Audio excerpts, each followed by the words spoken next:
Hi friends, welcome to Yashika Kashvin channel. இன்றைக்கி நம்ம பார்க்க போகிற டிஷ்ஷு வடகறி.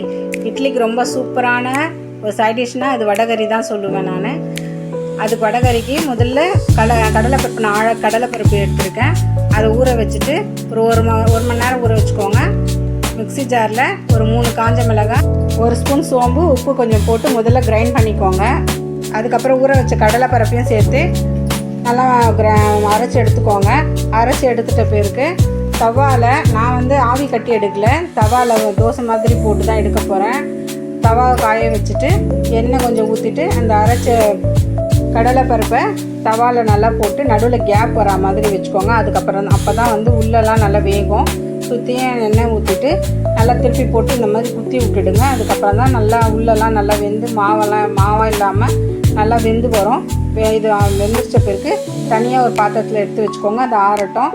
அதுக்குள்ளே கடாயில் எண்ணெய் காய வச்சு 1 ஸ்பூன் கடுகு, மசாலா ஐட்டம் பட்டை, லவங்கம், பிரிஞ்சி இலை இதெல்லாமா போட்டுட்டு ஏலக்காய்லாம் போட்டுட்டு வெங்காயம் 2 பச்சை மிளகாய் எடுத்துருக்கேன், கருவேப்பிலை ஒரு கொத்து கருவேப்பிலை போட்டுட்டு நல்லா வதக்கிக்கோங்க. வதங்கின பிறகு இஞ்சி பூண்டு பேஸ்ட்டு ஒரு 1.5 ஸ்பூன் எடுத்துக்கோங்க, கரெக்டாக இருக்கும். அதனால் அதையும் போட்டு வதக்கிட்டு தக்காளி 2 தக்காளி எடுத்துருக்கேன், சின்ன தக்காளி 2 தக்காளி எடுத்துருக்கேன்.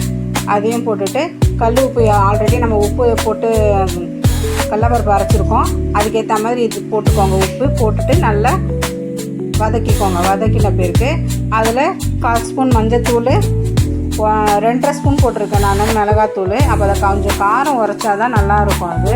அதனால் 2 ஸ்பூன் மிளகாத்தூள் போட்டிருக்கேன். கரம் மசாலா 1 ஸ்பூன் போட்டுட்டு நல்லா மசாலாலாம் ஒன்றா சேர்கிற மாதிரி கலக்கிட்டு தண்ணி எவ்வளோ தேவையோ அவ்வளோ தண்ணி ஊற்றிக்கோங்க. ஊற்றி நல்லா கொதிக்க விடுங்க. அதுக்குள்ளே ஆறி இருக்கும் இந்த கடலைப்பருப்பு நம்ம வேக வச்சோம் இல்லையா, அதை மிக்சியில் போட்டு சும்மா ஒரு 2 ஓட்டு ஓட்டிக்கோங்க. இந்த மாதிரி பூ மாதிரி வந்துடும்.